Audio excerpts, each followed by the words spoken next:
And hello, everybody. Welcome to the Nordic VC Masterclass Part 2. This time we will focus on diversity building in a fund, diversity building in a fund's portfolio, and we will talk about it in a wider sense as well. What does it all mean? I am really happy that this time we have our honored guest from Sweden, Gerda Mazi Larsson from Curitas Ventures. And Gerda can speak about her experience in the field and herself after me. I will not do the intro myself because I think you're much better in that. But we are really happy to have you. And we are really happy to have so many registered participants online on site. And let's hit off with our event. Thank you. So, hi everyone, nice to see all of you here, and hi everyone at home or at the office too. As Kadri said, I'm here to speak a little bit on diversity and diversity in funds, but also in the startup space. And hopefully the first hour we'll spend going through a bit of statistics, doing a few reflection exercises, and then in the next phase, I'll talk more practically about how we at Curitas Ventures work with diversity and how I've been working practically with it. I've tried to have as little text as possible, but it was impossible. So it will be quite a heavy presentation going on in the background, but bear with me and I'll try to explain everything and make it fun anyway. So to start off, I can just tell you a little bit about myself. I haven't run into that many with my background in the VC space yet. I actually started out in women, peace and security and worked with women's rights for many years. But once I was working in Georgia, the country, not the state, and I was flying back between Sweden and Georgia, and I sat next to a guy on an airplane, and he started talking to me about venture capital. And back then, I was maybe 22, and I had actually kind of never heard of it. So he was like, yeah, but you know, Richard Gere in Pretty Woman, leveraged buyouts. And I mean, to be fair, that was like the closest I ever actually been to hearing about venture capital. We continued talking on that airplane, and I found out that he started the first venture capital firm in the Scandinavian countries, or in Nordic countries, called Curitas in 1986. When I walked off the plane, he knocked me on my shoulder and he said, I want to hire you. This is my card. Give me a call. So I gave him a call 6 months later when I moved back, and I started working for him, not with this venture capital, but with a lot of other things. But I was also working on women's rights at the same time, and I was also, for a while, at the Swedish UN Women and at the Georgian UN Women, and became Deputy Executive Director. But Mikael, that I met on the plane, continued to talk to me about investment throughout these years.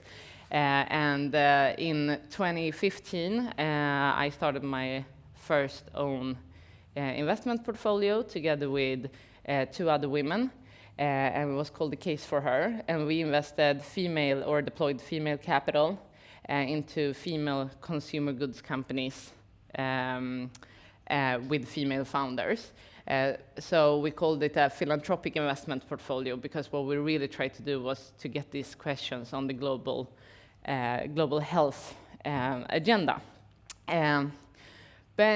So that's a little bit on my background, but what do I do now is, after running The Case for Her for 5 years as the CEO, I decided to join forces again with Mikael here, the guy from the airplane. And we now have Curitas Ventures together. That's a Stockholm-based VC. This is our small team. We're one more person that's also called Mikael, one investor. I don't know if you know that, but that's the most common name of a boss in Sweden, and both my investors have that name, so it's pretty telling. But just shortly about us then, we do early stage investments, we do tech and life science, and mostly focus on the Nordics. We're not a fund, we're actually a private investment company. We invest our own capital, which gives us a little bit of flexibility and an opportunity to do more things the way we want. And since I will be speaking about diversity, I, of course, have to mention how our portfolio looks, and I will be mentioning that throughout and how we're working on diversity in our own portfolio. But today we have around 37.5% of our companies have a female founder. We have almost 40% female CEOs, and lesser board members in our portfolio companies. It's about 25% women there, which we are working on changing. And we're not gender lens investors, we're not anything, we're just trying to look at companies and not judge by gender. So it can kind of be that easy to diversify.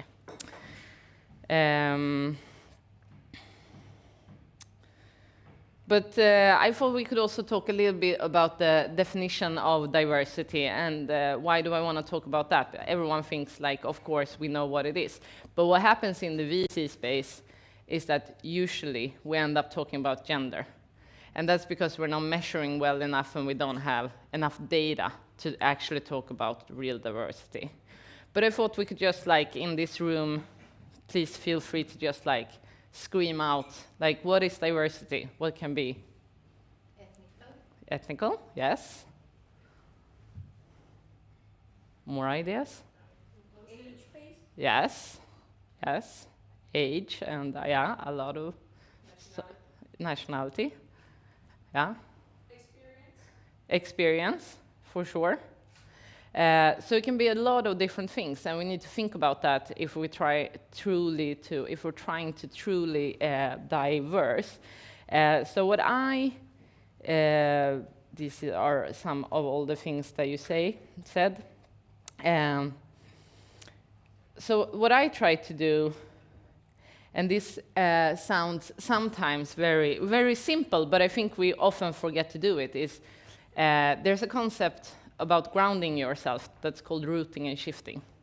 And it's a scholar called Ural Davis that writes a lot about this. And I thought this would be the first like 30-second exercise for everyone to just do on your own, and just to think about who are you from this intersectional perspective. And it's not only to figure out what maybe you have going against you statistically in different ways. It's actually more about understanding your privileges. So I mean, I'm Swedish, which is a privilege. I'm heterosexual. I have a husband, live a very normal life with our kid together. All of these things makes me actually privileged in a lot of different ways. And I have to think about that every time I invest in order to understand other people and understand who they are.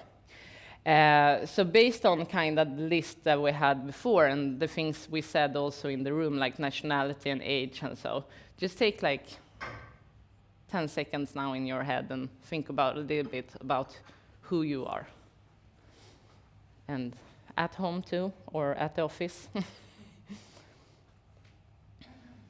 Yes?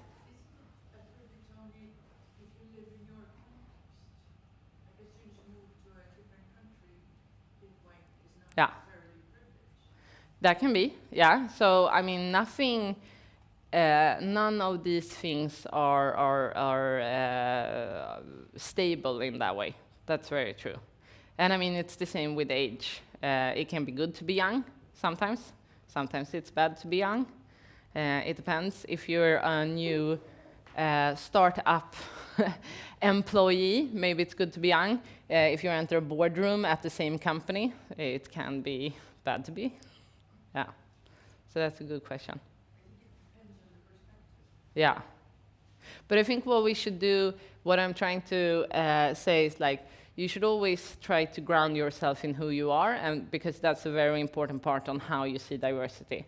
And I mean, now I don't know who's looking through the lens, but I mean, what are we, 98% women here today?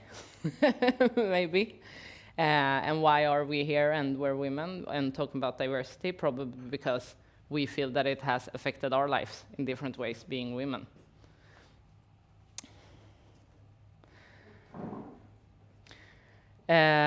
So, diversity in the VC European outlook. So I thought I would start by running through some numbers to look at how it's looking in the VC space in general in Europe.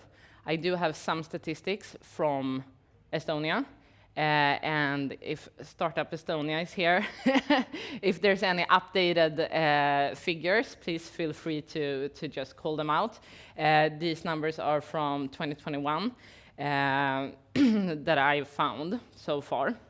But really, I'm not going to speak about diversity because there's no statistics on diversity in European VCs. We're going to speak about women in VCs because that's the data points that we have, and that's what we're measuring right now.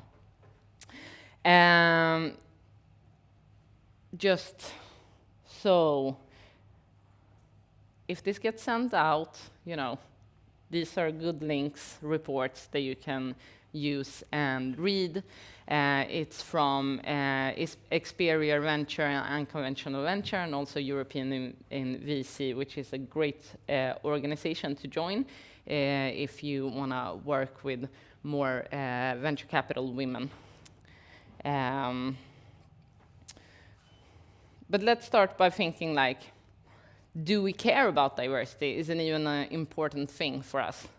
I mean, so 65% of VCs have a diversity and inclusion strategy in Europe. I think that's pretty high. Actually, it's higher than I would expect that number to be.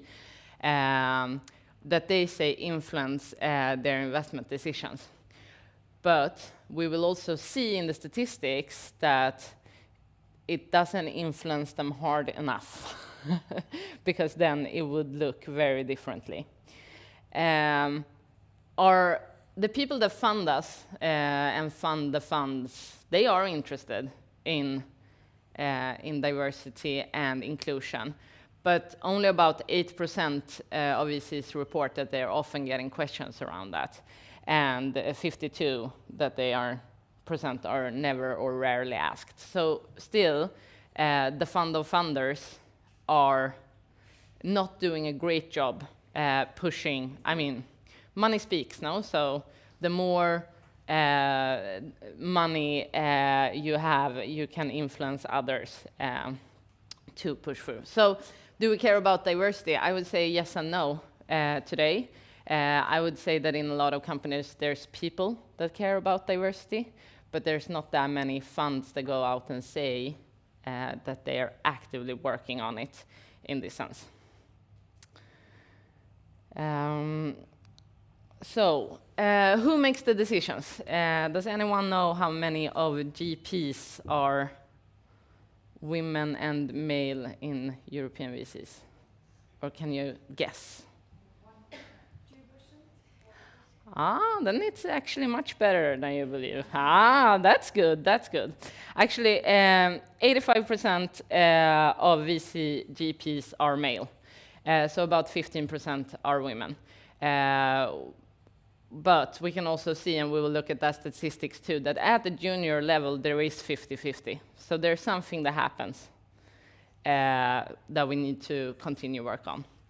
And who makes the decisions of who we invest in? Well, if 4 out of 5 investment committee members are male, we'll probably know that female consumer goods or products for women, or even actually for kids, might not be invested in as much due to skewed data and no understanding. I think this is interesting too. So how much access do we then have to capital? Because one thing is, okay, we have 15%, so that was pretty good, we thought, in this room at least, like pretty good with 15% GPs, but we need to change it still, but it was better than we thought. But access to capital, or what here is called firepower, is much, much lower. So as you can see, the amount of AUM, assets under management, that women have is much less than percentage than to how many they are. So what you actually can see here is that male-run VCs have about 5 times more money than a female run VCs. So it starts not only at the VC, it starts even before that in raising capital for the VC.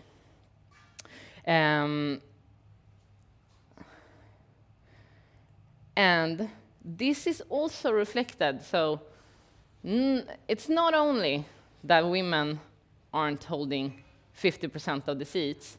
Also, when we do get them, we get paid less for having them. We know all of us that there's a pay gap, but there's also a gap if in carried interest. So meaning that if your fund performs well, you should be able to earn more money, no? And more money to female investors often means more money to female-founded or at least mixed-founded companies. But 90% of male GPs have access to carried interest, while only 70% of women have. So even when you reach the top and you get the title, it doesn't always mean the same. So a lot still to be done.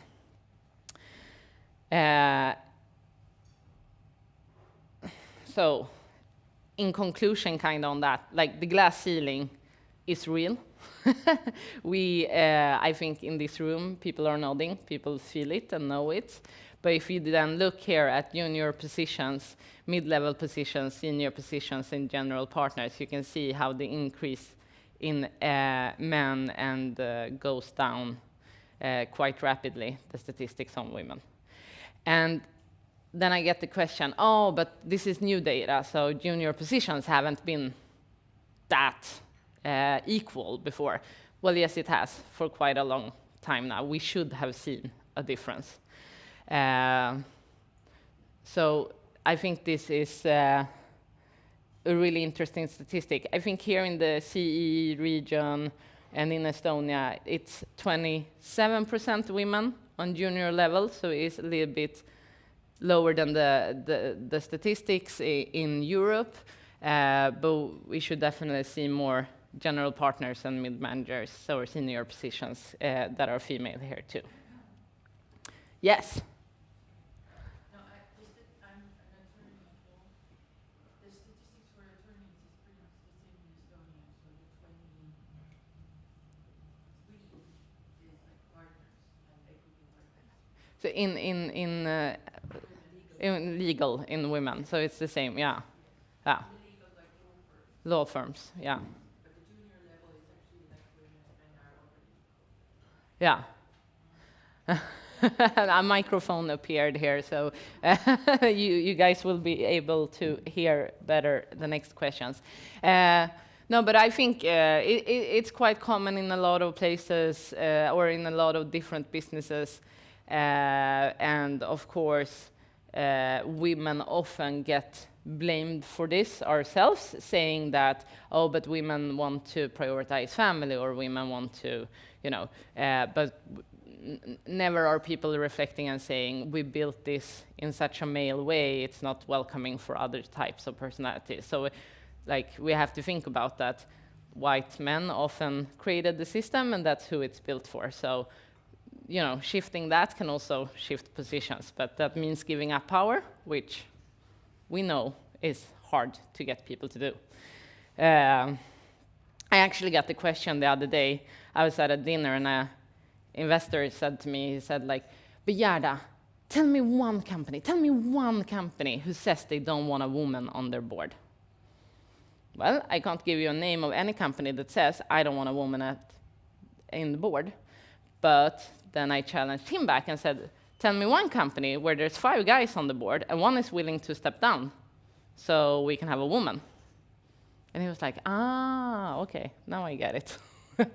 So, I mean, it doesn't, someone needs to leave the room for other people to be able to take it.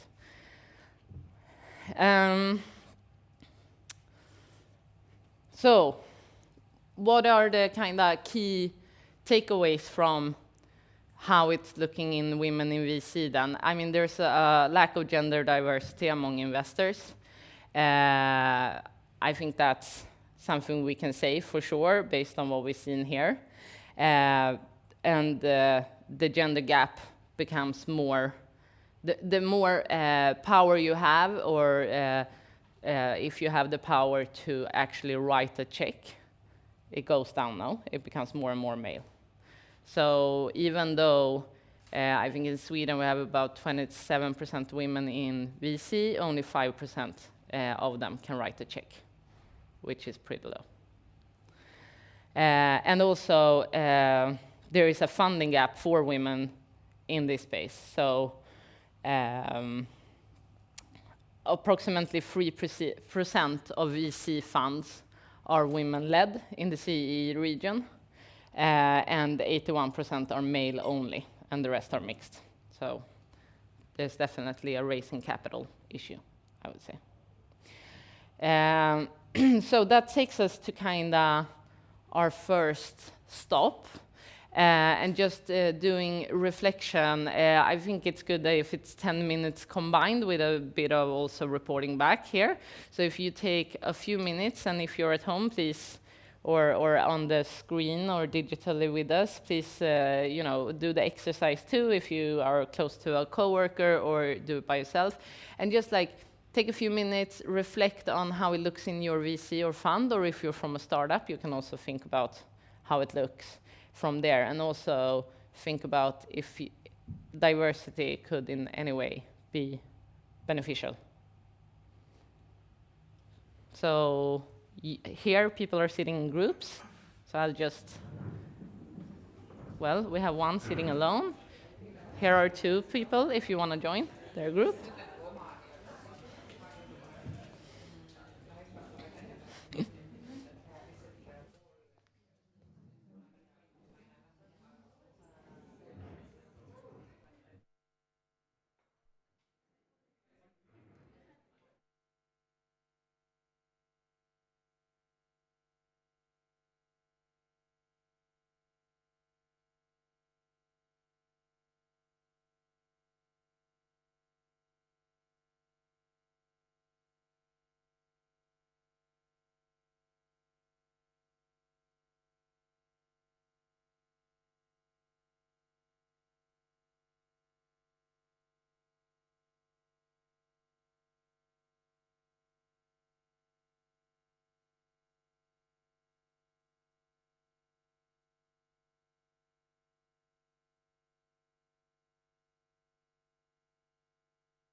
Okay, let's, I mean, it sounded like good discussions to me, at least.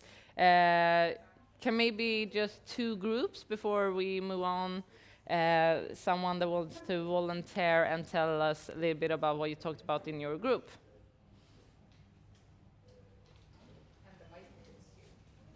Yeah? So. We talked about something a little bit different. We talked about decision power. Does this work? Yeah.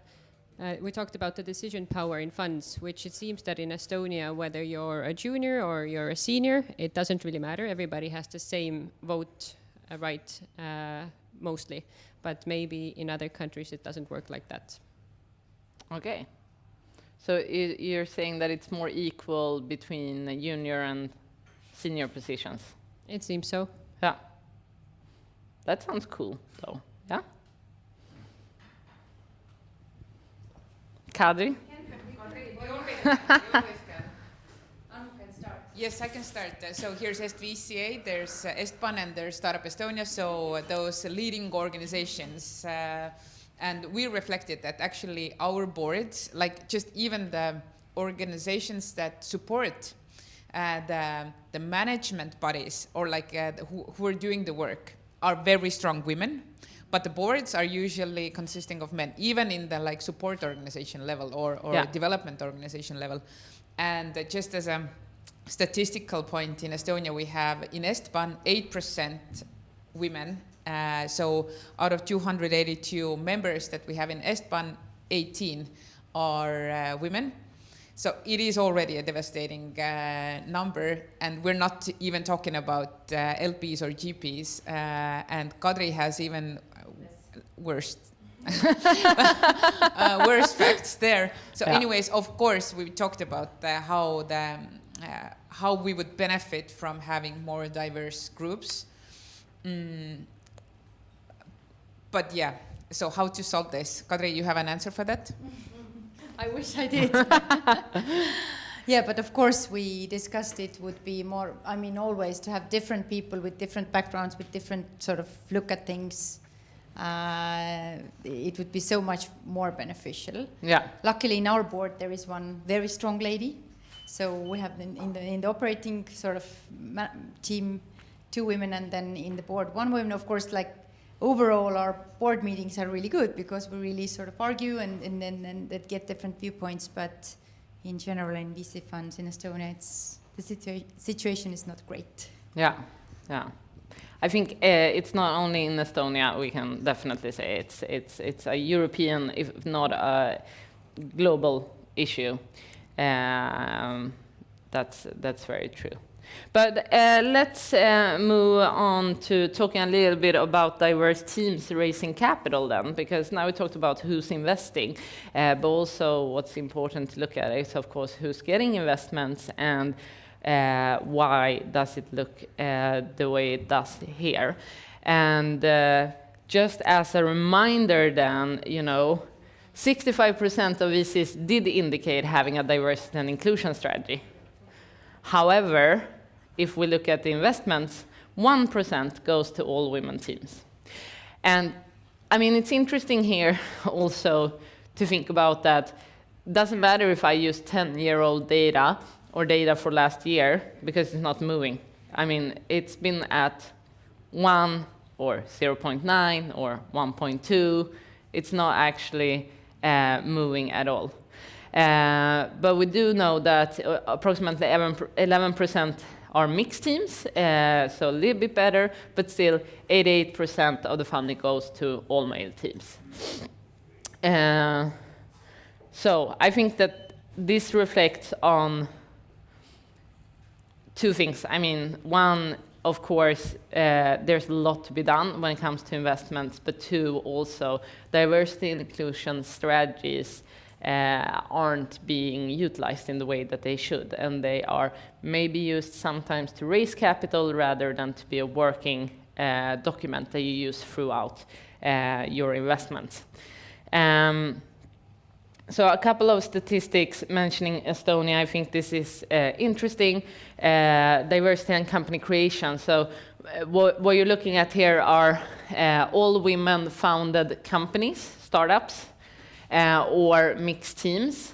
And you can see that Estonia is actually second highest after UK on having all women or mixed teams creating new companies. And some of the countries, I mean, Sweden is right there behind you. We have a bit more all-women teams, but in combination. However, companies aren't getting funding in the same way. So if we're instead benchmarking diverse funding, Estonia ends up in the bottom. We're actually less than 1% goes to all women teams. I think in 2021 it was 0%. But the data on mixed teams fluctuates quite a lot, because this is data from 2021.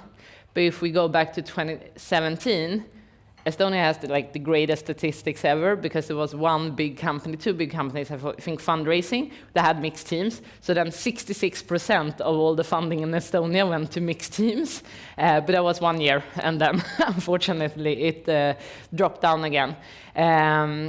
But I think it's interesting to see just that the leading countries are changing when you see who's actually getting the funding, and the Balkans are leading the funding space. However,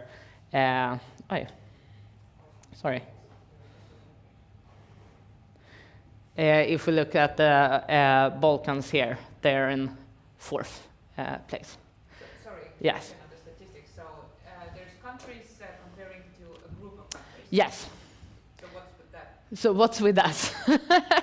The CE report that's on funding in the CE region, unfortunately, has made the statistics like that, and yeah, Okay. yeah.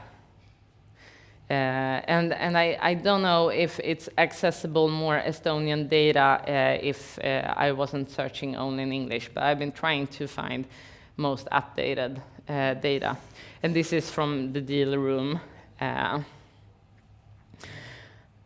However, I think this is a kind of fun quote from Walczak, the investment director of PFR. Unlike Jerry and Bigfoot, women exist. And I mean, we can see that in the data before, that women are creating companies. A lot of the times, I was speaking to a female investor as late as last night, having dinner, and she said, we're trying to diversify our fund, but it's so hard. There's just not that many women companies out there. And it's not true. I mean, we have the statistic. We know that women are fundraising. We know that women are creating companies, but we also know that their projections often look different. And we know that we premiere men who has unrealistic hockey stick projections in venture capital, rather than maybe looking at what could actually be done. And female projections are often more factual, and there's statistics behind that too. So as investors, we're really missing an opportunity, I would say. Women account in the CE region for 24% of all startups. So say that the statistics, I mean, should at least then, maybe not 50-50, but it should at least be 20% going to women or mixed teams, I would say, then. We know that women founders actually outperform their male counterparts with the revenue ratio by 96%. So investing in women is a good investment. And of course, like we talked about before also, the predominantly male investment community misses a lot of potential when it comes to female consumer goods, or the failure to recognize high quality female experiences or qualified women just due to them not being used to investing in women. And also, if you're looking at the impact on society, that came very far down, so maybe you can't read it, but about 50% of female-founded companies also try to tackle a societal problem, which actually then leads to maybe beyond only making revenue, also creating a difference in society, a positive effect that we're missing out on when we're not funding women.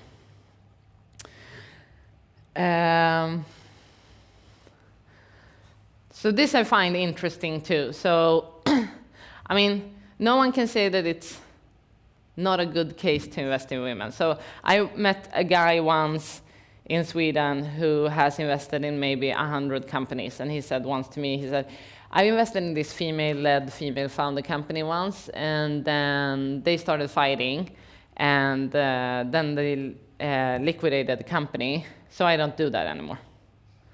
Okay, and how many male companies have you invested in that no longer exist due to the founders not getting along? Maybe 20, 25. Okay, but you still invest in all male teams. So women are judged differently. I mean, that's just one example, but we also know this from the statistics that women are being judged differently. So why should you invest in female-founded or women-founded companies? Well, if you look at this, funds invested versus revenue generated in startups in the European Union, you can definitely see that women get, on average, about less than half than men in funds invested. However, the revenue generated is much, much higher than men. And if you compare them together, so you can see generated revenue in correlation to invested funds, it's pretty interesting. And if you don't believe me, we can also see look at it as revenue per invested US dollar, and we can see that women earn about 78 cents per dollar invested, while men are at 31 cents. So if we're looking at the statistics and we're loving numbers like a lot of investors do, the case is pretty clear: invest in mixed and female-led companies.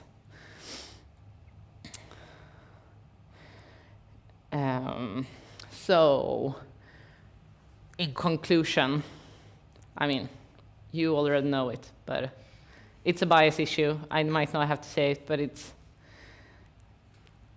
not in the statistics. There's nothing showing that women would be worse investees or company builders or company creators.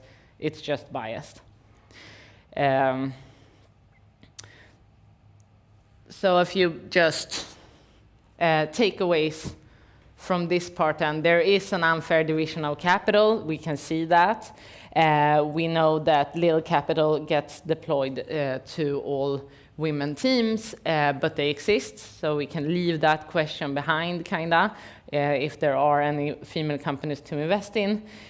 Since 2016, all women founding teams have received on average 2% of startups' investments, so it's really low. Not only does more men get money, they also get bigger checks when they get money, and female teams or mixed teams get less.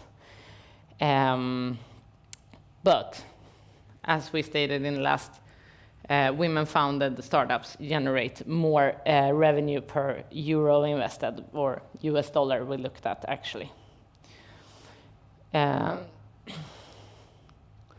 So now I got feedback in the last reflection section that a lot of you aren't from VC and funds. You're also from the startup community or lawyer firms and so on.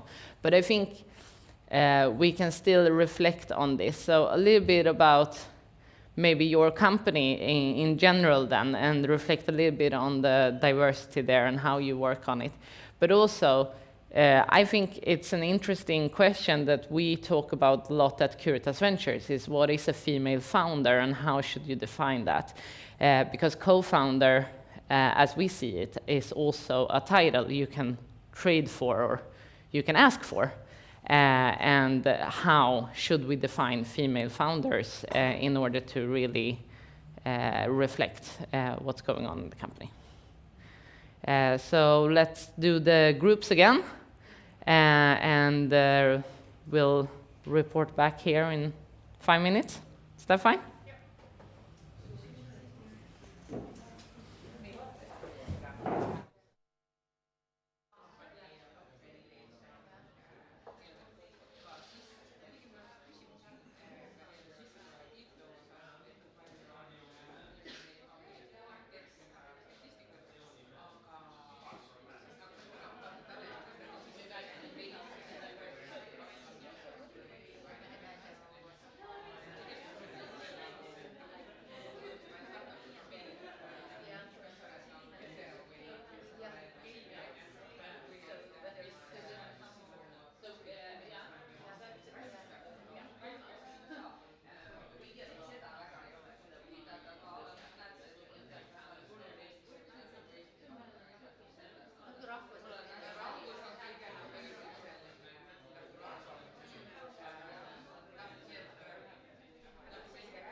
Discussion seems to be going well.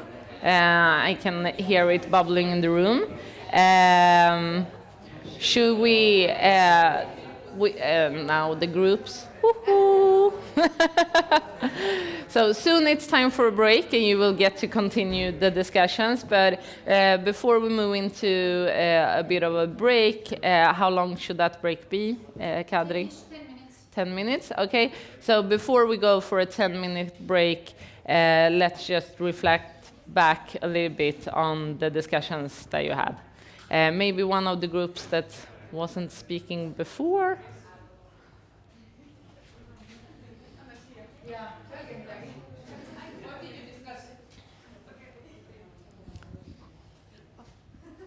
Okay, hi guys.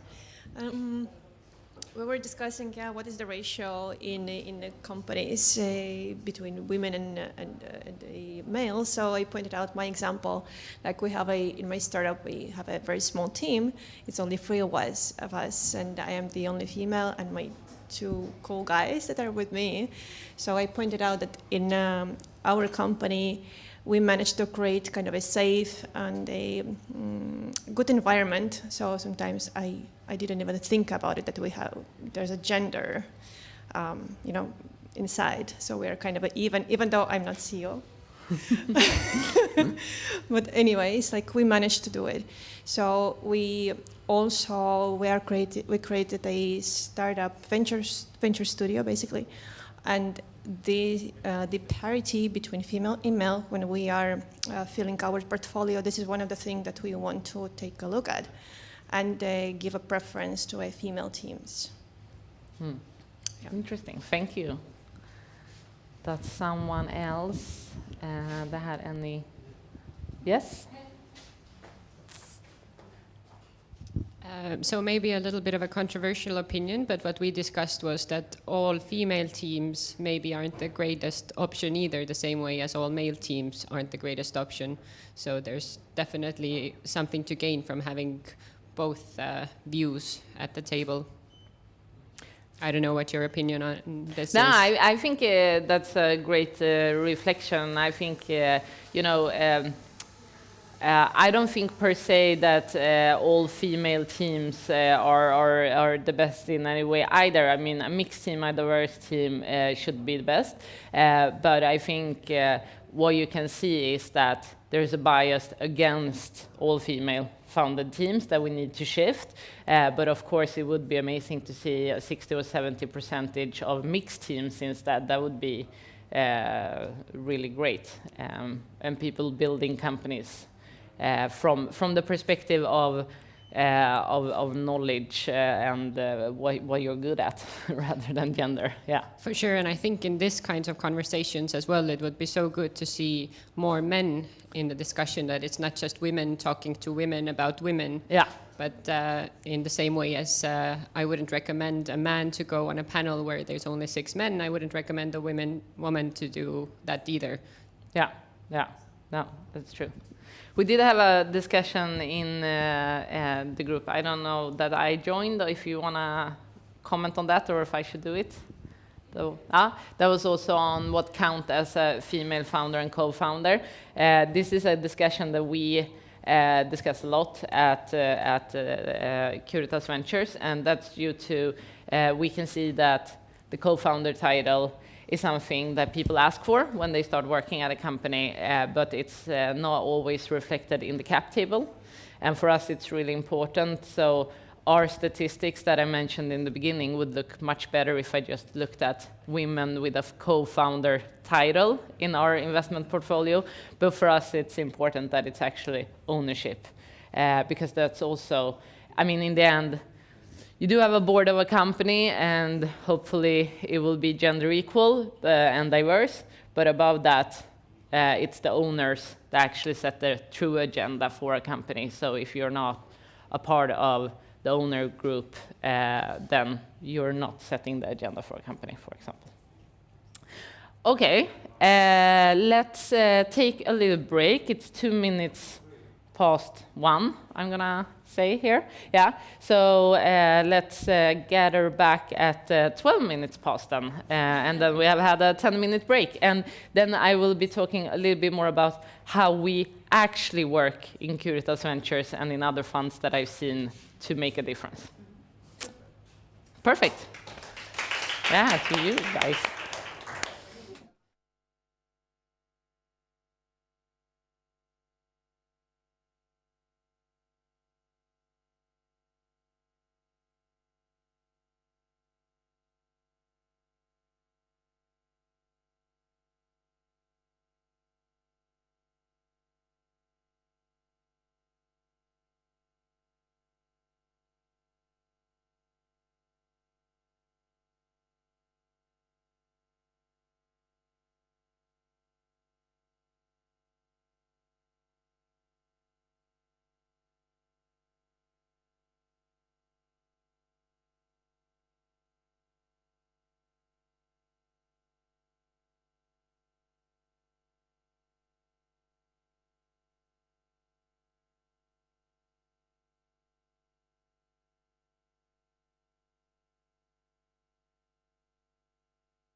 Welcome back. Please come and sit down. I'm sorry we ran a few minutes over. People are having too much fun here in the room mingling. But please come and sit down. We're back talking about diversity and setting it as one of the key aspects of your fund or when you're managing a VC. In this second part, I'll try to talk more about how we actually do it. And some of these things may seem like really simple things and like, oh, is it only to do that? And it's kind of that easy. I mean, it's just to start measuring and start asking questions that we aren't asking today. So I'm going to try to show you 4 ways of incorporating diversity in simple ways and use a few examples. So different strategies for diversity. One is kind of going back to where we started on the first part, where we thought about ourselves and who we are. So the first strategy I would say for creating diversity is what I call introspection. So who am I? Who do we have on our team? What perspectives do we have? What perspectives do we lack? And how do we treat our team? So that's kind of a good basics, and I will go into examples of how to do it. And then it's this one. So a lot of companies tell me, oh, we don't know where to start. We don't know where to start.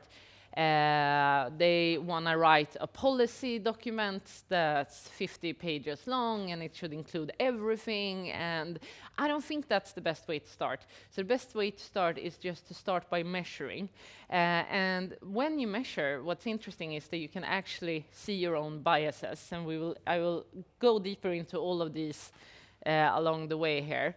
But just create a baseline of take gender if you think that's the easiest part, and if you think age and ethnicity are harder, just start there and start to make it a KPI in your reporting, but also tell your portfolio companies to report on that.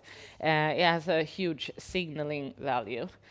Then we need a third strategy, of course, of portfolio management. So how do we work to diversify our portfolio? And I will give some examples of how we've done it at Curitas Ventures.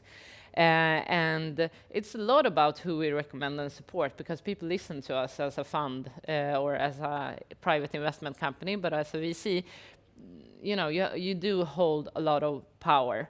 And the third thing to do is looking at new investments. And there, I mean, if you set goals and you set targets and you actually start premiering diversity as something good, you will find those companies. But let's start then with the introspection part. So start by analyzing if you have the right team. Do we have different perspectives? Do we have different age groups? Do we have different genders? Do we have different backgrounds? I mean, it seems pretty simple now to start a discussion. Then, what people find a little bit harder is then looking at, are you treating your team the same? So I don't know how common it is here in Estonia, but in Sweden, one way to start is to look at equal pay surveys and actually look at reducing gender pay gap. So I was actually speaking to a woman who works in one of the government funds in Sweden. She was working privately before, and she had had 2 kids when she was working. And she felt like she was developing kind of good and her salary was okay.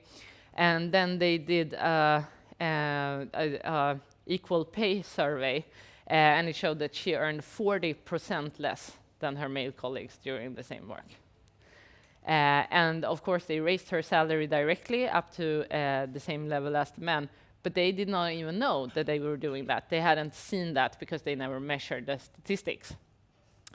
And of course, like what we talked about before, all payments, all kinds and forms of payments should be included. So carry, which a lot of fund managers have, for example, or if you have warrants, why would someone get more or less in a startup? It's all of these things that you need to kind of think about. So it can look like this. Like, this doesn't seem too hard, no? Just make a survey along your staff. This is a survey developed by the HR University.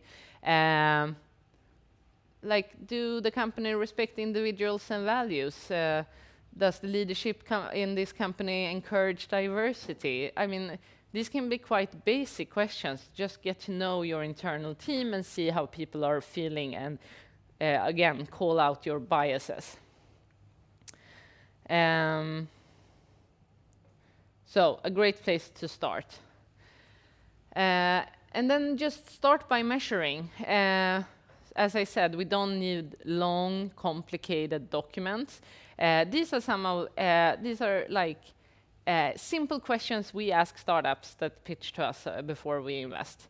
Number of women and men and non-binary on board, C-level, and among employees. That's kind of easy, but it's valuable for us. We can track along over time how it differs. We can see where we might be able to contribute with more diversity in different ways. We ask for the number of people born outside the company's home country. So we ask, are you born outside of Sweden but inside Europe? And then we also ask how many people that's been born outside Europe. And in Sweden, one of the issues that we have is we're not allowed to ask on religion or race or a lot of different things, due to it being like infringing on people's privacy in different ways. But we can ask broader questions. We also ask, for example, do you need to speak Swedish to work at your office? And what does that tell us? It tells us if you're an inclusive workspace where anyone can apply for job, or if you only premier people speaking Swedish then.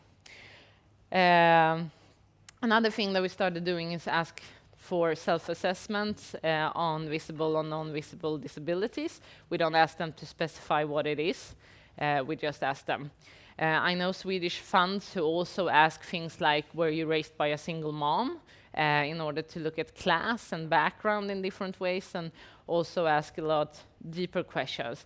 For us, these are things that we would like to see our companies improve on, and that's why we ask those questions. If it's things that we can't change or can't support them to become better at, we try to not ask them, just to make it easier. And I mean, every company that's in our portfolio, we need to have a conversation with, I mean, at least once a year, because the auditors needs all their data.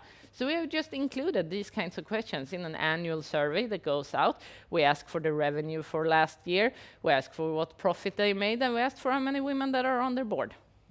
So we made it simple in that sense.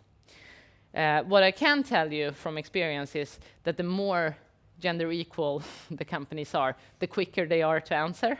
So our statistics in the beginning looks great, and then suddenly all the male-dominated companies report, and the statistics goes down. So why then should we measure? Well, one is what I'm talking about all the time, call out our bias.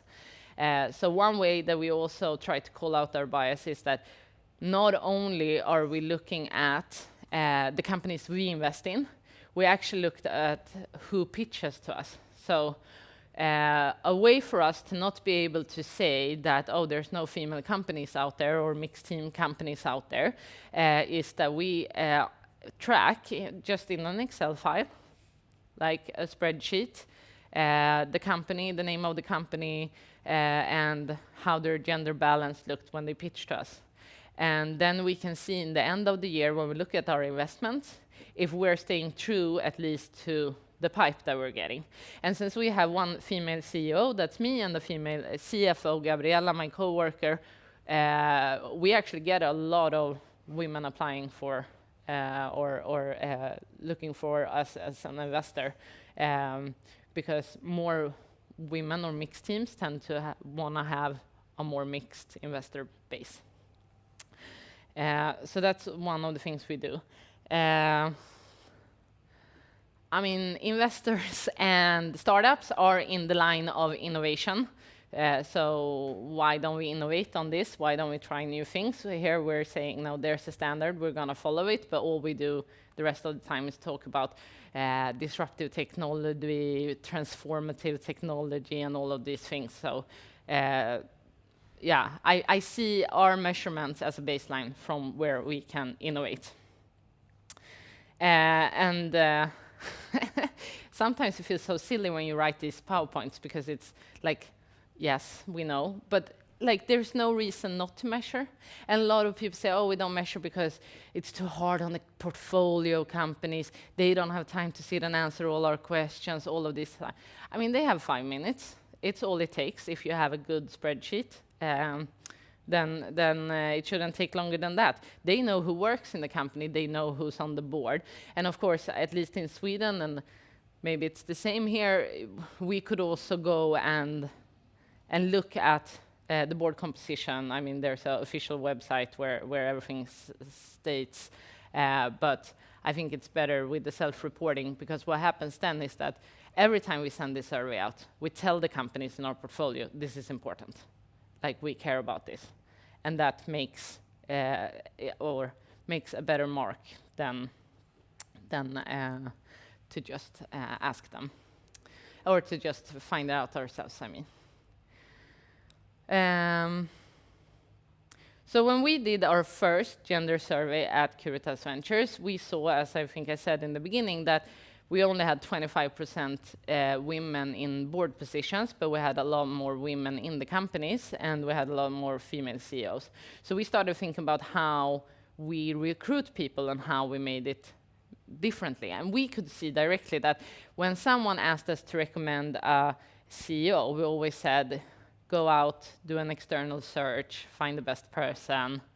But when anyone asked us about a board member, I called Mikael, who's a white 68-year-old man. And I asked, who of your friends know anything about this? Kinda. So exaggerating a little bit, but you know. And we can then see, okay, so if we now start externally look for board members too, we're changing the gender diversity. And in Sweden, there's a great also company called Diverse Executive Boards, DEB, which we use to recruit that only has female board members that we can go to and look for. So again, why do we how do we then signal to our companies all the time that this is important? Well, we talk about it all the time, and we are slowly nudging them to also think about it. We have not come that far yet that we have set a rule, like this is how it should look, it should be 40-60 or anything like this. But we're looking at where that line should be, when is a company large enough that they should think about these things and maybe have policies around it, and when is it just okay to be, well, I wouldn't say okay to be unequal, because that sounds so bad, but I think you understand how I mean. And then it's when you look at new investments. So, I mean, set goals and targets for your organization of where you want to be. Don't start at 50-50 if that feels too hard. If you feel you're only going to fail, then, like, for example, we have 25% board members in our portfolio companies. Yeah, so let's hope it's 30 and then 35, and, you know, it has to change over time, because it also takes a little bit of time to change these things. As I talked about before, like premier diversity, say that it's a good thing and that you want to see it. I mean, if I think about it as an asset to the companies, beyond skill sets, other skill sets that they can reflect and understand more of society or more of their consumers, then I can start using it as an asset. I'm going to give you an example also of how to use language on your website, because we have to think about who we are attracting and our communication, who we are actually talking to.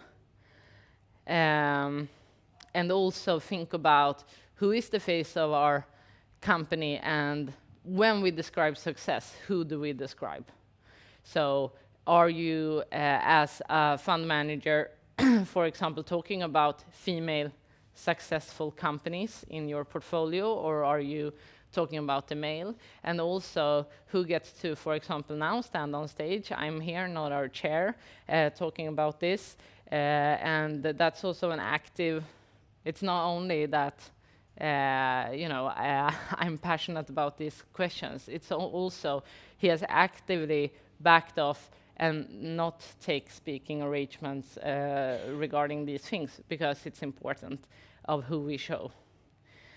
And bare minimum, invest in companies that you can ensure are not harming women, at least in any way, and think about that on a societal level.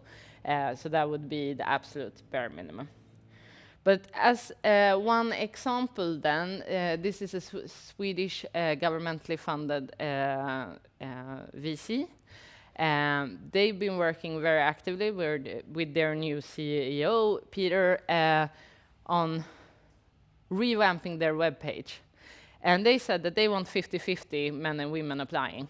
So they said that on their webpage, they made it feel, this is not scientific language, 75% female-ish, you know. So they were working with their team.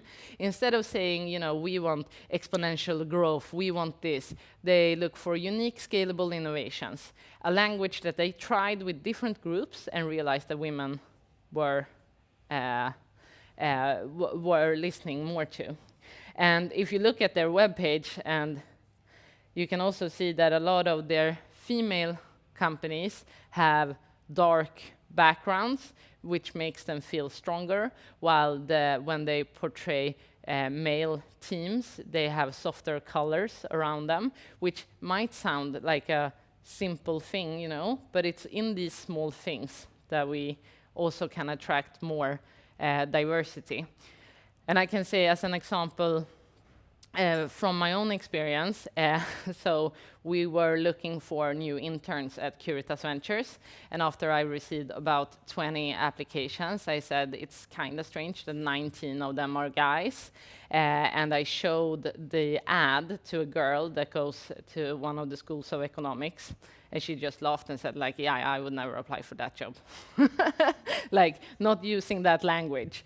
And rewriting it and posting it again made a huge difference, just changing the language. And it's not that we are looking for someone else, we just used a little bit different language around who we were looking for and also changed the layout. Can you bring some examples, the differentiation, like what was before in the initial?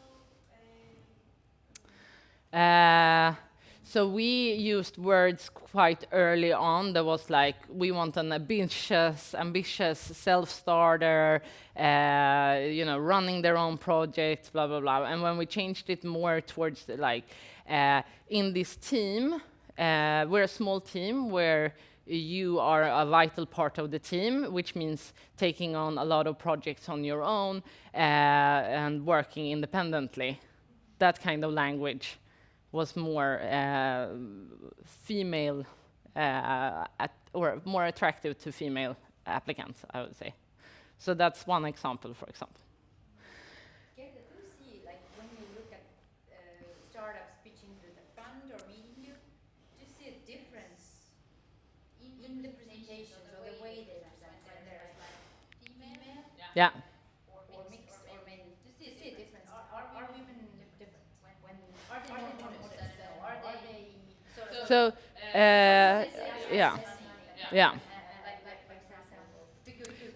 Yeah, no, but I think that's true, but I think you can twist that conversation in two ways. So, are they more modest? Yes, but maybe they're just more factual.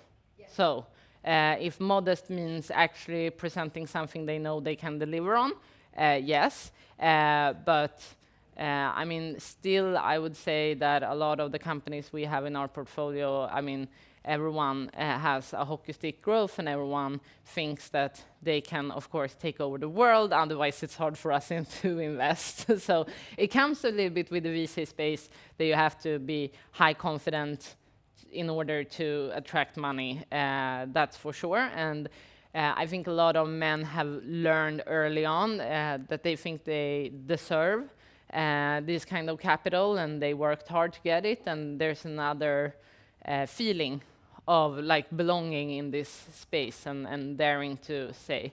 I would also say that the women in our portfolio who feel much emotionally worse when money is running out and when they're not delivering, than a lot of the guys that say like, oh yeah, but that was just a prediction or something like this. So I would say there's definitely a difference.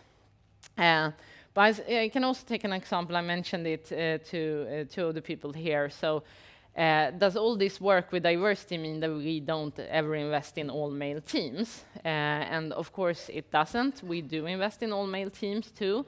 The latest investment I did was in an all male team from northern Sweden. So if I'm going to be kind to myself, I can say that, oh, they're from the northern Sweden, and it's harder to raise capital there, so it's a bit diverse. If I'm going to be mean to myself, I can say that they're 3 Swedish dudes about 35 years old. So, yeah. But what we did there, as an example, is that we called them out early on. We said, we see that you're only male co-founders. We see that it's only men working here. We don't like that. We want to be a part of changing this. So if we invest, we want to set up an SPV, a special purpose vehicle that makes the investment. I'm going to make sure that the majority of investors in that SPV are women. And then we want to help set up your board. And I have 3 great women that I think could add to your company. And I would like them to sit on the board. So it's a majority of women there. And we had a closing dinner with them last night, and they said, you know what, we've been thinking a lot about what you said, and we decided the next 2 recruits have to be women, like, to this company, because now we understand what you're meaning.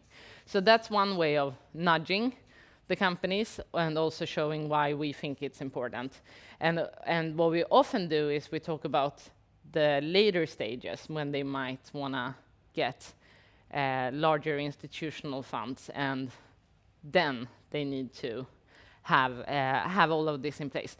But we also try to push on this co-founder, for example, issue that we mentioned earlier. So we try to push our companies to be fair when it comes to warrants and to pay grades and to all of these things. And we call them out if we see that they aren't treating their employees equal in different ways.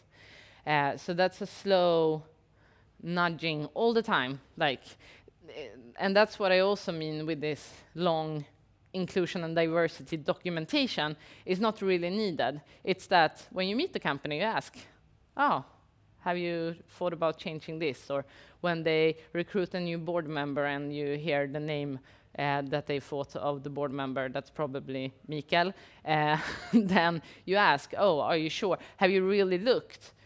Is there no one else out there? And we recommend then these networks that we're a part of where they could recruit from. So you need to also build. And what we have internally is that we built a long file just with good names of diverse people that can join boards or be a part as advisors to different companies.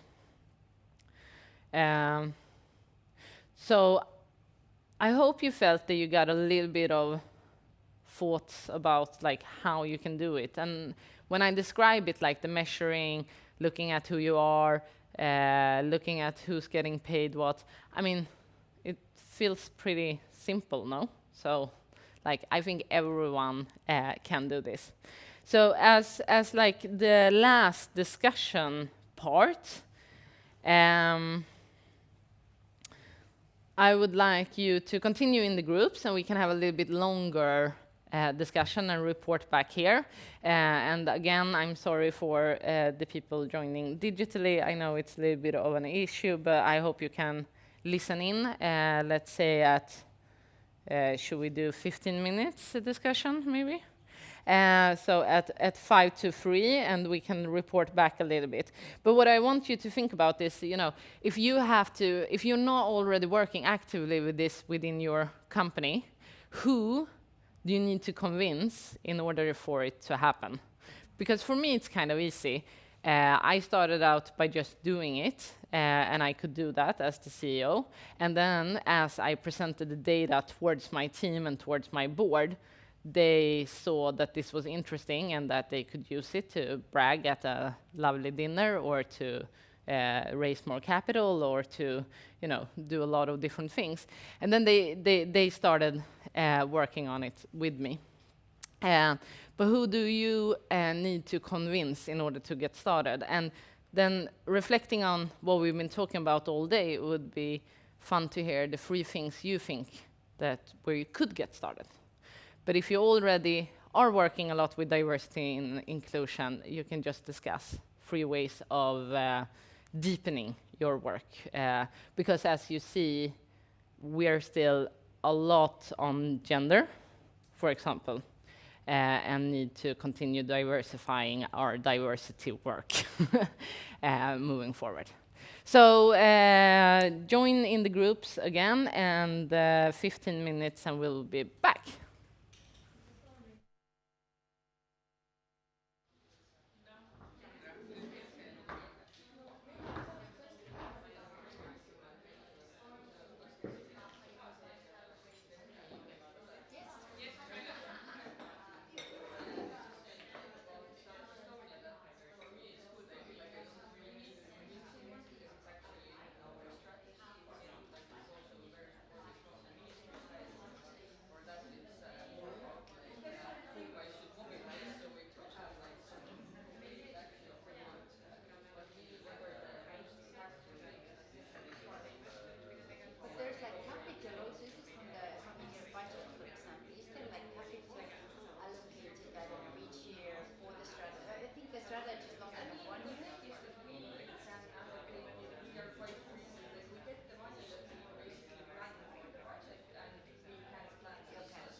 like Estonian state LP, you cannot get the money when you don't have like 30% human portfolio, for example. Just figure it out. You can have your investment geographical region whole Europe. You don't have to invest only in Estonia because there's no 30%, but you can have whole Europe, and then you can, as an Estonian fund, and then you just have to use it. But there's no quotas at the moment, or even in the boards. Like you cannot do your fund, create a fund, have at least one. But I also ran into a startup recently, Palo Alto, Swedish company run by women, and we were talking, and they were like, "Oh, I know you have a team investor, so these guys like they try to invest in us, so we just call them back and said, like, fuck it, we're not having a whole game, Yeah. investing in us. Like, if we're gonna make it, we're gonna make money. We want to get rich." Oh yeah, cool. They were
coffee morning event talking about why there's no diversity and so on. And then of course I was proposing at the time to put there only like women on stage. And I got really angry sort of people like Karoli and Kaidi and different people saying that it's of course it's like putting black people on stage talk about how important are black people. So I was like, true. So there's like and they were saying to me, put all these white male on stage talk about how important it is to have diversity. But on the other hand, why I have to sort of fight this opinion is that I think like this is the role model thing that we are showing women that have really had the courage to do their own business.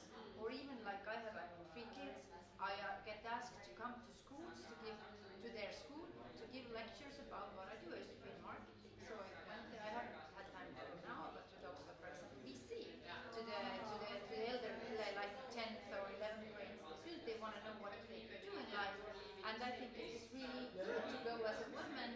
Not to say that I'm a woman and I lead a small organization, but just to go there and show that women can lead. So I think it's important to be on stage in that sense. Yeah, yes, I know. That's why I ask about the modesty. I love that you answered the factfulness because I hear it a lot that women really want their sort of business plan and financial plan placed, and that I actually started a startup before coming to SVCA, but at the same time, like we've done it 6 months or so, prep work, just with 2 women, and then COVID came and it was really dependent on people going out, so it wasn't. That's why we stopped it. And I remember when we went to do some pitches to some funds. I knew funds before, and some funds told me that that's the best pitch I've ever heard. But I was like, oh my gosh, we're only starting. I mean, it's just a few slides I put together. Although we had been sitting every week with my co-founder, we didn't do anything. We were just doing the research. But we took so much time to have all the data right. So I didn't even go to the stage of announcing the pitch in the company. Like this is what I'm like. It would be great to have a discussion about that too. Like, what is the reason? It's not that we have, we're different from the gender perspective. It's something inside of us. One example I forgot to mention is that there's, for example, Almi, that's a governmental investment agency in Sweden. So they have as a rule that every new company wants a guy and a girl, like investor. Because they're trying to get rid of gender bias. But everyone wants to work in a culture where if you study economics and you're a white guy in your 30s, you are the one that's going to build that relationship. So like, it doesn't matter if you're a guy or a girl, if you're still acting within the same like cultural. So I've been asked by before. I mean, it's not like it's not an uphill for me. Like I came and I presented a female company working with it's a female friendship app, like where you can find like Tinder or slash Facebook, only for women, and so you can find these friends because in Sweden 60% of women feel that they don't have like enough friends. Yeah, and they were like, "Are you sure you're not biased? I mean, they are only girls," and I'm like, "We never asked this when it was only guys," and that's probably the one I was most biased because here I had to like, okay, I have to present the investment is only female founders, and then they also have female consumers. Like that's, I will be judged so much harder if it doesn't work. So I actually probably put more pressure on them than I do with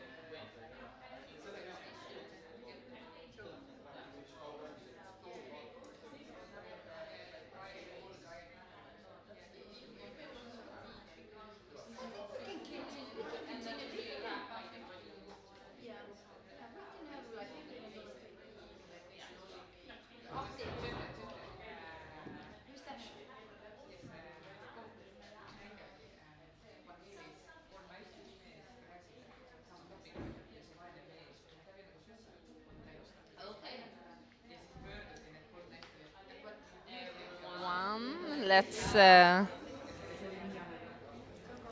let's wrap up the discussions, and we can continue a little bit longer here. So we have until 3:30, but we have been talking for a long time without any breaks. Or no, now I said wrong. No, what's the time? Yeah, yeah, yeah. So I thought maybe we can reflect back a little bit on this exercise, and after that we'll just have an open discussion and questions, and then we'll wrap up. But I know a few people want to grab some more coffee.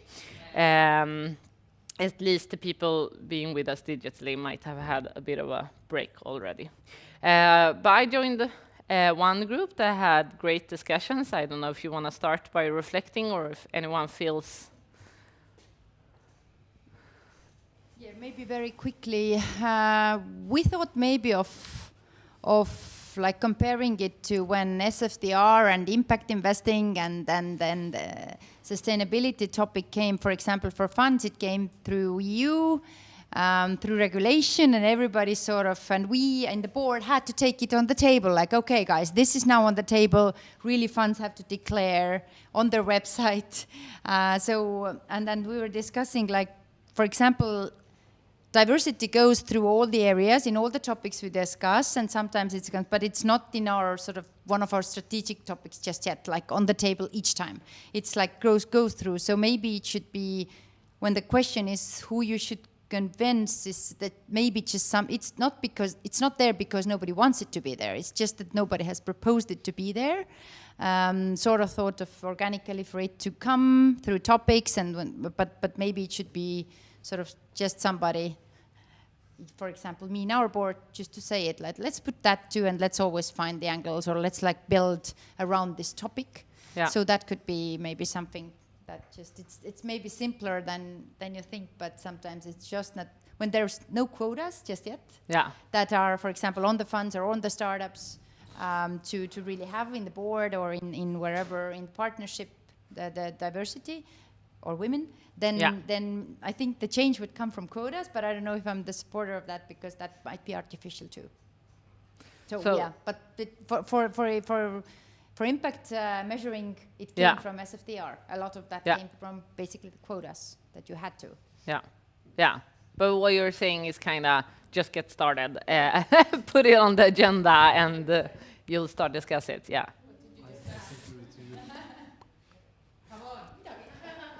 Okay, what did we discuss? We discussed about if it's a focus in your topic that you want to have females or males in your team, because some teams only have women. Yeah. So we just in general that, yeah, this is a target and something to think about, but it's not so easy to implement. But I think that before you gave very good tips about how more strategically to think about it and what to do in action. So I think these were very good ideas to now think about and how to implement them. So thank you for that. That's good. That's good. So what do you think is holding? You said that it's still hard to do it. Well, what is the biggest hurdles? I mean, it's very often that, of course, you think about, okay, like in our team, I work in NGO, it's non-profit foundation, and we work a lot together with NGOs, and there are mostly females. So we quite often think about we need more male people. But there's, I would say, one gap or problem is the salary. So it's hard to attract men actually into this sector. But I think money is not only the issue, but it's the main issue. But I think it's still that the way you present the job or communicate it, or who do you talk to, I think you can always find like different than, let's say, people or genders. You just have to a little bit work hard on it and keep it focused and think about it, how to do it. You have to have actually some knowledge, which I understood from listening to you, because this topic is not too familiar to me. I mean, I haven't heard about it discussed too much. Great, Okay. thank you. Thanks. Thank you. Anyone else feel?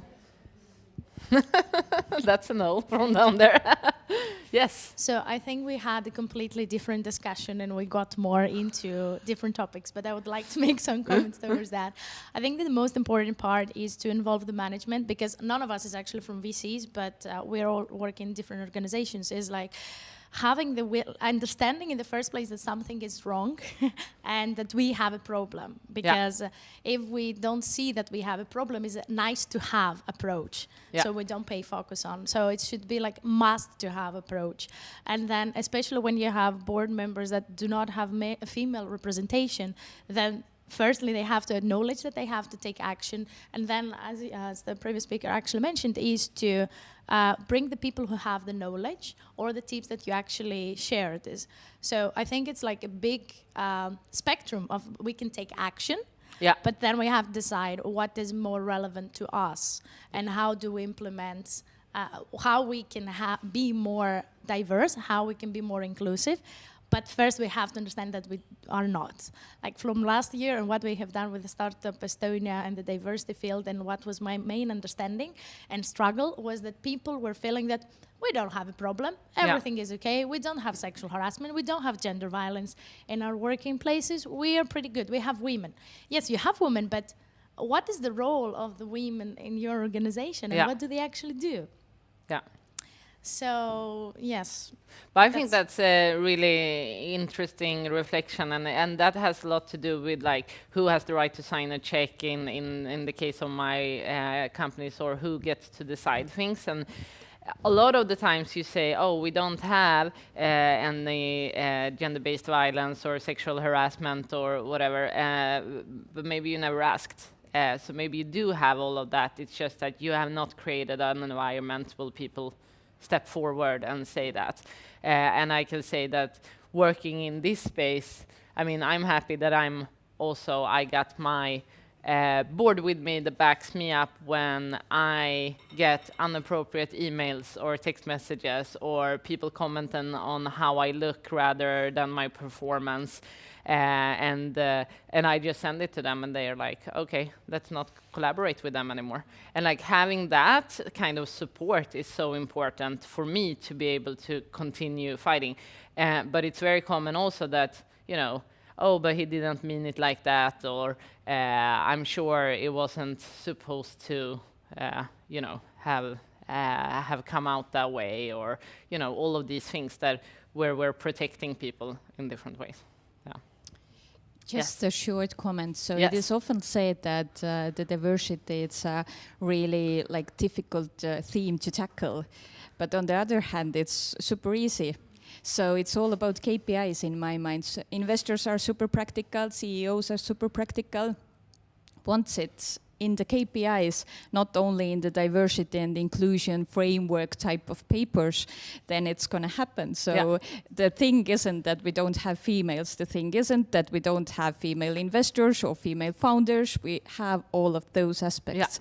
Of course, we could have more and we should have more. And if a VC would set a certain KPI that we will invest, I don't know, female-led teams within the 30% or 50% or 70%. So eventually this will happen, and it's the same with board members, with your staff, etc. This is one thing. And the other comment is that in so many cases, females themselves are tearing themselves down. So I don't want to be the skirt in the board, basically, type of thing. And in some cases it can be a matter of quotas. And if females are constantly saying that the quotas are bad, and of course you don't want to be this kind of like, you are in the board only because you are wearing a skirt, but not necessarily. I think that this is the case, the actual case. So that actually came up in the other group too, if I can comment on that. So do you want to win a prize, or do you want to be remembered as a female founder, or do you just want to be a founder? And a lot of female founders say, I just want to be a founder, and I understand that conversation, and you just want to be a board member, not a female board member, for example. But what I believe is that we still need so many role models. So like for a girl going to high school right now, thinking about becoming an entrepreneur or working in tech or whatever, for her it's important that you're a female founder or a female board member. But I do also understand that that's an issue, and especially you don't want to feel like you're the one. And that's quite a common way of thinking about the diversity that I also hear from other funders is that, for example, one guy, like a high shot in Swedish finance, he told me like being an immigrant woman in Sweden in finance is the best thing you can be. And like, oh, really? Tell me more. Tell me, educate me. And he was like, yeah, everyone wants one. Yeah, but the rest of the company is still the white guys. And do you want to be that one that's there because then he can point at his webpage and say, look at who I have? No, you don't. But if you get in, you can also start changing things, and you can be a part of realizing that that's not the way to do it. So yeah, it's a balance all the time, I would say. Should we take another break and have some more coffee? Kadri is... I was told that it was breaks at 1 and 2. We have the discussion break for online people, and Yeah. we can do it very openly. Okay. I think we can maybe continue Yeah? discussing. So there's no more slides. From now on, it's more of an open discussion, which I think there has been a few things led up. I don't know if Kadri, if you want to join me up here. I don't know. I don't have a role in all this, but I can ask my question, what I wanted to ask. Yeah? Is basically, what do you think, like, should it, or what we discussed here before in our discussion, like, we all know, I think all of us, and even all the white male in the funds and in the startups understand that diversity is important. But what is your personal opinion? Should it rather, in our industry, should it rather start from LPs down to GPs, down from GPs to startups, or should it like start vice versa? Like, for example, in Estonia, there's a good initiative, Unicorn Squad, which led by one tech entrepreneur, which is like a programming school for girls, like school age, like, I don't know, even like kindergarten age, and they're promoting it across schools, and then sort of the idea is to brand that IT is great for girls as well. Yeah. But so it should definitely, like, there's examples where these things go both ways. Yeah. And there's a lot of discussion, for example, in the VC where I hear that although it seems like hierarchy, LP, GP, startups, on the other hand, there's no hierarchy, or sometimes it's vice versa in a sense that the VC needs the startup as much as the startup needs the VC, and the LP needs a good VC as much as the GP needs the LP. So it's not actually an hierarchy, but it very often, as I feel, working with VC funds with a lot of institutional money, is that the changes often come there via institutional sort of quotas or information. So that would be good to understand how you think the change could come. Yeah. Sorry for the long sort of intro or... No, that's fine. I think it's two ways of looking at it.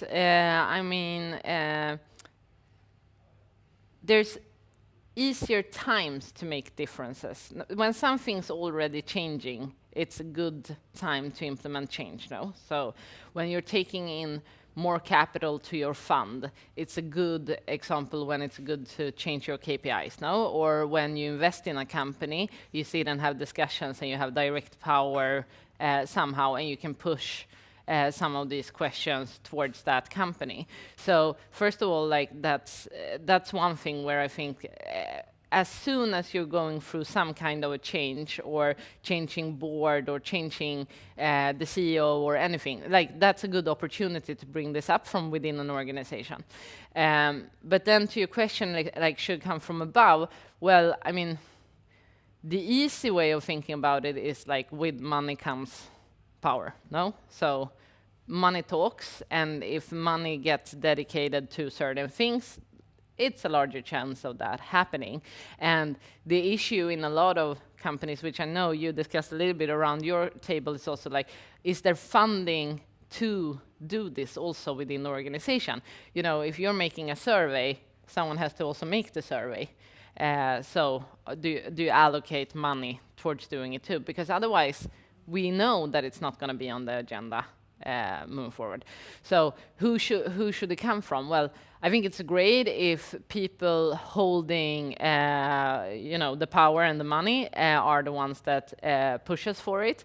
However, it might not be on their agenda. They have other KPIs that they should deliver on, whether it's being profit targets or other things. And then it has to come from within also. But I think as one person being hired at a company, it can be hard to create change. But then go to the board and say, why aren't we working on this? And try to get more, or go to the people that own the company and talk about it. Like we have the lawyer that talked about legal and how the division is close to the gender division in VCs. And then it's the same question, like, how do you change that? Well, it has to come from the people owning the law firm, I guess, to say this is important. The female attorneys set up their own law firms. Yes, that's very true. Yes.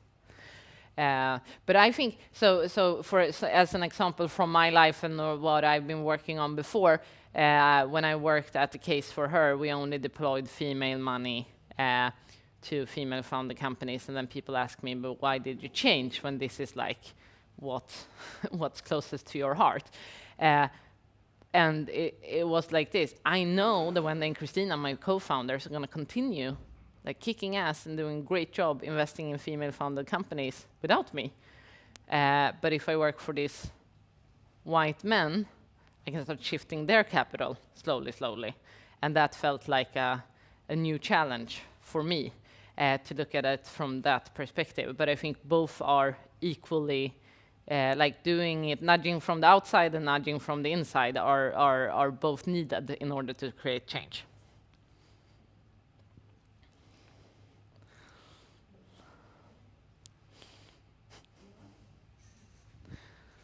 So before I was thinking about this male allyship topic, as in when we started to discuss in this table, should there be men also when we talk about this topic and so on. When we look around today, well, we see also that the room is mostly filled with women. So what's your experience on this topic, and what maybe if you have any suggestions on like, or should we even like include more men into this, and if yes, then how should we do it? Yes, we should, I think. I mean, we have had one good allied man here all day today, so, and both the technicians, so that's good. No, but of course it needs to be men and women talking about this, and we were also discussing like how can we get more men to talk about diversity in terms of that it's an interesting topic from their perspective too. I would say that a lot of the work I'm doing, being out and kind of pushing people, or both with humor and teasing them maybe a little bit, but also strategically trying to push people to make change. It's easier for me to have a chair and investor that's a male, because then it's not like I'm just doing a female thing, or people listen to me differently when the guy that started the first Nordic venture capital company is the one backing me. So for me, I think that has been really important. But I would have loved it for not having to be important. But I think we need those allies in order to create that change. And I think in most boards or amongst most C-level you can find someone. But maybe, you know, he also, or that person has to be able to fight the fight and like continue to work for this also, even when it's uphill. But how do you, can I ask this? Yeah? How do you identify this motivation? Like, are there any keywords? Because we have like a lot of men that we could potentially turn to, but of course it's through personal discussions. But is there something that like that stands out how to find these people? No, but I mean, starting talking about it, starting pushing for it, and then you'll kind of see who's allies. I usually talk about making things braggable, kind of. I mean, it sounds so silly, but when I can provide men that we work with statistics that they can use at a dinner to seem cool or that it's braggable, they will actually continue to working for that in different ways. So, I mean, it sounds like a small way of working, maybe in some ways, if you think about all the strategic changes you have to do. But like, if you notice, if you give the statistics at Startups Estonia of how you improved, hopefully this year, female attendees in the deep tech space, for example, and your board members start using that at dinners and they get a good response, they will want to see more of that because they will want to, I mean, so that's like how you can do it in a very small sense. And then, of course, it's all the strategic ways of working with it, and then, of course, you need to see who is willing to vote for deploying money to create that change, kind of, within your organization.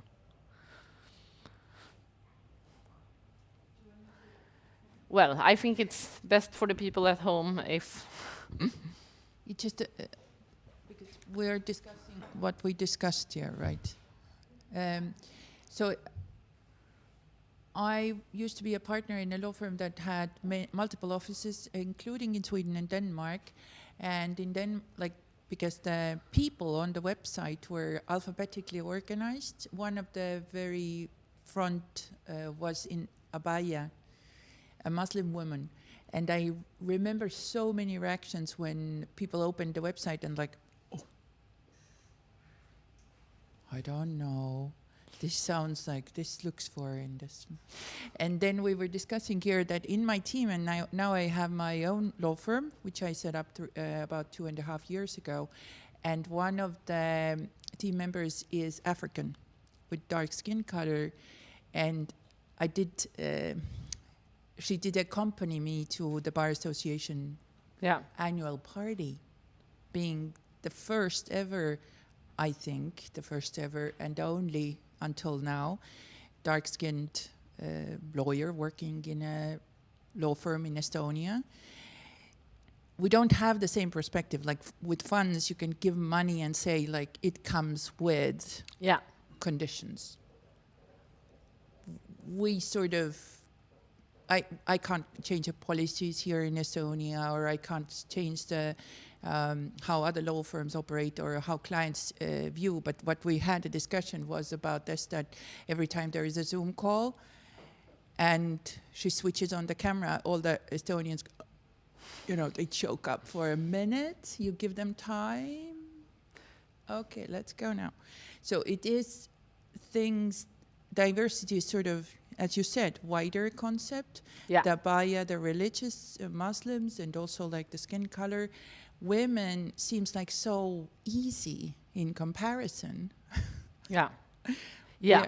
I mean, and for sure, like we're 50% now of the population. It should be, and of course, that women are just there, and then we need all to look at all of these intersections. If you're a black woman, for example, or a woman of color, that you're gonna meet so much more resistance in different ways. And I think that this is truly what I would want to, and what I'm trying to do with Curitas is to look at a few more data points.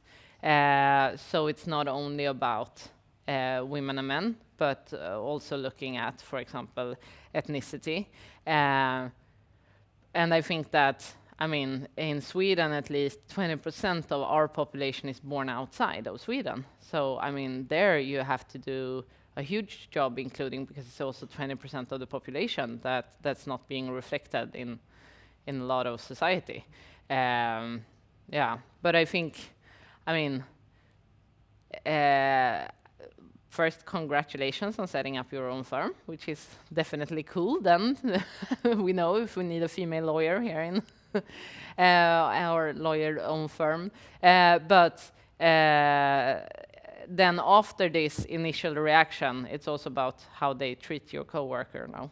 Like, are they listening to her the same? Are they understanding? Are they valuing her knowledge the same?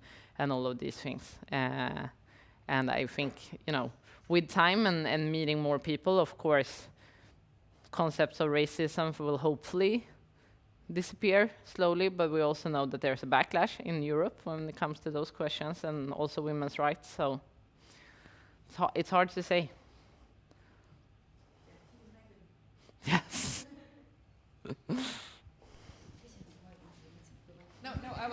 I was just actually thinking along the law part and the law firms, and while talking with a lawyer from Finland, and what they have trying to push is that the partners at the law firm do not have to buy themselves in, like into the equity, rather just getting the partner position without the big like financial part. And I was thinking the same, that it should be more normal to be a partner without buying yourself in. So if I'm talking, we have lesser founders, we have lesser like female founders, lesser business angels, and lesser VCs as well. So somehow we need to just take a leap to make this a normality without this huge wallet of money, full of money that we don't actually have. So this might be that just, yes, there are females, quite rich ones as well, but maybe we just need to give an opportunity for those who don't have this richness yet, but they can like build upon just their, I don't know, their ambition more than on their finances. Yeah. I don't know, does that make sense somehow? Yeah. No, I think it makes sense, and I think it's important. But so wealth creation and wealth creation over time is, of course, a huge issue that you can see throughout, like everything I've been talking about, because who then sits on the capital, who invests, I mean, and who gets richer when the companies succeed, and like, so it's all of this wealth creation. And I've been a part of initiating one program called RadCap, where we told women that want to be angels but don't know how to get started. So we created a small investment company with, I think we're around 35 women now. You couldn't enter with more money than 10,000 euros. So the whole idea is like everyone owns the same. Everyone gets to try to have ownership in a startup company. We then invest in female-founded, or at least 51% female-founded companies in the startup space. Smaller tickets. But then you get to try. Like, you don't risk too much, but you get to be try to be a part of an angel network. You get to invest in startups. You don't risk large parts of your capital. And some of the women said, well, I want to invest, 50,000 or even 100,000. We said, no, you can't do that. Maybe in the next round. But right now, it's just about, doing this together, kind of as a basis to start.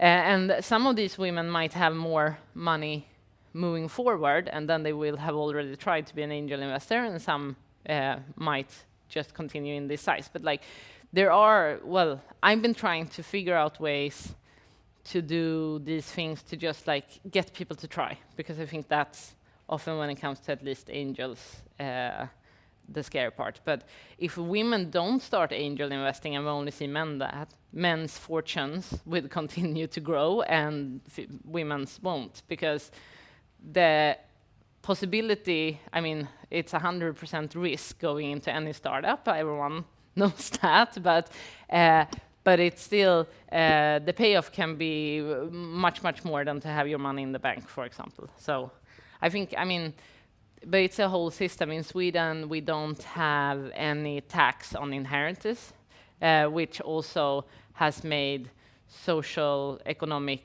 I mean, segregation much larger, because you can inherit, if you then come from a rich family, yeah, it just continues, so. Actually, a good place to continue. I wanted to ask, because there's quite a few of us like doing a bit of like policy making or looking at from the sort of chapter view. Whether in Sweden, are there, like, what is the state doing in that sense that it's a wide question, but I remember talking with the Swedish VCA at some point last year or so, and they said that together with NASDAQ, they were organizing a sort of series of webinars about the importance of diversity in boards. So there's NASDAQ companies included in that program, and then also VCs from the VCA side. That was just one example, and I was just telling them that in case sort of this is successful, and then you can guide us too. Maybe there's something to learn. So and another thing is sort of, and in more general terms, for example, for new emerging managers in Sweden from some investor, what's the state? Almi. Almi, are there sort of some policies going on to sort of encourage more diverse teams or more women-led teams to arise? Yeah, I would say that there's a lot going on. I would say the difference is that there's a lot of inspirational things happening. So there's the seminars, there's like Almi is doing a great job. Always when they meet, it's a Swedish investor, they do debt, and then they have an investment side that's governmentally owned. So when they meet a new company, they always meet them a man and a woman investment manager in order to try to take away bias. But still, they're acting in a culture where white men are considered the best entrepreneurs. So it's still hard, even though you send a woman and a man in, for example. But then, and there's a lot of these seminars. But what I'm missing, if I could like choose, is of course the more people start just setting the targets and saying, we're gonna do this. Like, we're gonna have 50-50% boards. We're not gonna invest in companies only where the whole board is male, the whole C-level is male, but we can see on other positions that it's filled with women, or you know, like that you start having all of these rules. And I think we're in a, or we are in a discussion, I was going to say Curitas Ventures, maybe I'm mostly discussing with myself now what I should say around, for example, sustainability policies, to take another example. When do you need a gender and diversity and a sustainability policy? Like, should I push companies that are 2 employees to have one? No, maybe not. But what's a good rule then? Is it 15 employees? Is it 1 million in ARR? Like, when is a good time? But at some point we have to set a rule that, like, from this moment you should have it. And that's not happening. So it's all of this inspiration, but then people go back to everyday life and like, okay, how do I do it? And then you're still like running into issues. But of course, slowly some change, I would say, is happening. But I mean, some things are crazy. I think it was in 2021, the first Swedish woman who's the founder and CEO of a company went public, like publicly listed it. It has never happened in Swedish history that a woman that founded a company that's still the CEO, her company has gone public. And when I realized that that was the data, I'm like, I mean, it's insane, and we should be one of the most equal countries in the world. No? So like, there's still so much to be done. And I think, yeah, again, if you have money, you have power, you need to like start making harder rules, kinda. And yes, you might miss an opportunity, but you might find 10 new ones, so. Yeah.